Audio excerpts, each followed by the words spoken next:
अरे अली, आओ, खैर तो है? हमजा भाई पहले ये मिठाई पकड़ो। मिठाई? क्या बात है, कोई खुशखबरी है? खुशखबरी समझ लो। ईद मुबारक। ईद मुबारक। भाई ईद को तो काफी दिन हो गए। वो वाली ईद नहीं। तो फिर कौन सी ईद? ईद गदीर। ये कौन सी ईद है भाई? जरा बाहर चलते हैं, सुकून से बताओ ये ईद मनाई क्यों जाती है? देखो हमजा भाई, गदीर खम के मौके पर हुजूर सल्लल्लाहु अलैहि वसल्लम ने हज़रत अली का हाथ पकड़कर फरमाया था, जिसका मैं मौला हूँ, अली भी उसके मौला है।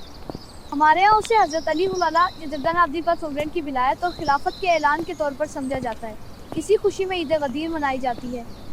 अच्छा, गदीर खम का वाक़या तो अपनी जगह साबित है और हज़रत अली की फजीलत में भी कोई शुक नहीं, लेकिन एक सवाल है, पूछो। तुम ये बताओ कि ये बात तुमने खुद पढ़ी है या बस सुनी है? सच बताऊं, ज़्यादातर सुनते आए हैं, घरों में, मजालिस में, बड़ों से।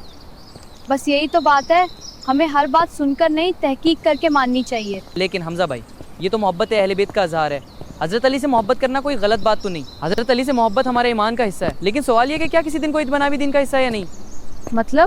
मतलब ये कि अगर किसी वाक़े की वजह से ईद मनानी हो तो फिर इसकी दलील कुरान, सुन्नत और सहाबा के अमल से होनी चाहिए। देखो अली, गदीर खम का वाक़या अपनी जगह दुरुस्त है, लेकिन अगर वहाँ वाक़े खिलाफत का बाकायदा ऐलान हुआ था तो फिर हज़रत अली ने भी बाद में कभी ये नहीं फरमाया कि मेरी खिलाफत तो पहले ही गदीर में ऐलान हो चुकी थी। हाँ, ये बात तो मैंने कभी इस अंदाज से नहीं सोची। लेकिन हमारे उलमा कहते हैं कि मौला का मतलब यहाँ सरदार और खलीफा है। यही तो तहकीक का मकाम है। मौला के कई मानी आते हैं, दोस्त, मददगार, महबूब, आका, करीब रखने वाला। तो फिर हमें देखना होगा कि सहाबा ने इस मौका को किस मानी में समझा। लेकिन ये दिन हमारे लिए खुशी का दिन है, क्योंकि इस दिन हज़रत अली की शान बयान हुई। शान बयान होना अलग बात है और इसको शरई ईद बनाना अलग बात है। और अली, एक बात और भी सोचने वाली है। सवाल ये है कि ये दिन 18 ज़ुल्हज को आता है और इसी दिन हज़रत उस्मान रज़ियल्लाहु अन्हु की शहादत का राजे और मशहूर कौल भी मौजूद है। एक मिनट हमजा भाई, ये बात इतनी सादा नहीं है। मतलब ये कि हज़रत उस्मान की शहादत की तारीख में खुद तारीखी किताबों के अंदर इख्तिलाफ मौजूद। किसी जगह आथरा ज़वालजा लिखा है, किसी जगह अयाम तशरीक का कौल आता है, किसी जगह और तारीखें भी मिलती हैं। इसलिए ये कहना कि ईद गदीर दरअसल हज़रत उस्मान की शहादत पर खुशी है, ये बहुत बड़ा इल्ज़ाम है। अली, तुम्हारी ये बात दुरुस्त है कि तारीख में मुख्तलिफ अक़वाल मिलते हैं। असदुल गाबा में भी पहले 18 ज़ुल्हज्जा का कौल बयान किया गया, फिर दूसरे कौल को क़दकील यानी ये भी कहा गया है कि अंदाज में ज़िक्र किया गया।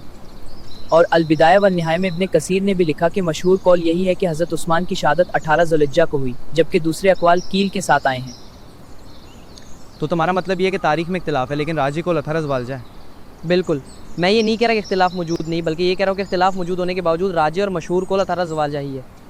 लेकिन फिर भी ये कहना कि गदीर मनाने वाले हज़रत उस्मानी की शहादत पर खुशी मनाते हैं, तुम वाकई हज़रत अली की मोहब्बत में ये दिन मनाते होगे। लेकिन सवाल ये है कि एक तारीखी और दीनी शऊर रखने वाला आदमी ये ज़रूर पूछेगा कि जिस दिन हज़रत उस्मान की शहादत का राजे कौल मौजूद है, उसी दिन को दीनी ईद का रंग देना क्या मुनासिब है? लेकिन हमारे नज़दीक तो ये गदीर खम की निस्बत से है। ठीक है, फिर असल सवाल यही है कि क्या गदीर खम के वाक़े को नबी पाक, सहाबा, हज़रत अली, हज़रत हसन अली या हज़रत हुसैन ने कभी ईद के तौर पर मनाया? अगर जवाब नहीं है तो फिर ये सिर्फ मोहब्बत का इज़हार नहीं रहता, बल्कि दीन में एक नए त्यौहार का इजाफा बन जाता है। हज़रत अली की फजीलत बिल्कुल बयान हुई, हमें इससे इनकार नहीं, लेकिन फ़जीलत साबित होना एक चीज़ है और इस फजीलत के नाम पर सालाना ईद बनाना दूसरी चीज़ है। अगर हर फजीलत के वाक़े को ईद बनाया जाए तो फिर बहुत से दिन ईद बन जाएंगे। हज़रत अबू बकर की फ़जीलत, हज़रत उमर की फ़जीलत, हज़रत उस्मान की फ़जीलत, हज़रत अली की फ़जीलत, सबके वाक़यात मौजूद हैं। लेकिन इस्लाम ने उम्मत को सिर्फ वही ईदें दी हैं जो शरीयत से साबित हैं। ये बात मैं मानता हूँ कि अगर तहकीक करनी है तो फिर एक तरफ के दलाइल नहीं, दोनों तरफ के दलाइल देखने चाहिए। बिल्कुल, और मेरी बात का मकसद किसी की दिल आज़ारी नहीं, बल्कि ये समझाना है कि मोहब्बत अहले बैत नबी के आबद के नाम पर कोई ऐसा अमल ना किया जाए जो सहाबा के एहतराम या दीन की असल बुनियादों के ख़िलाफ़ महसूस हो। अहले बैत भी हमारे, सहाबा भी हमारे।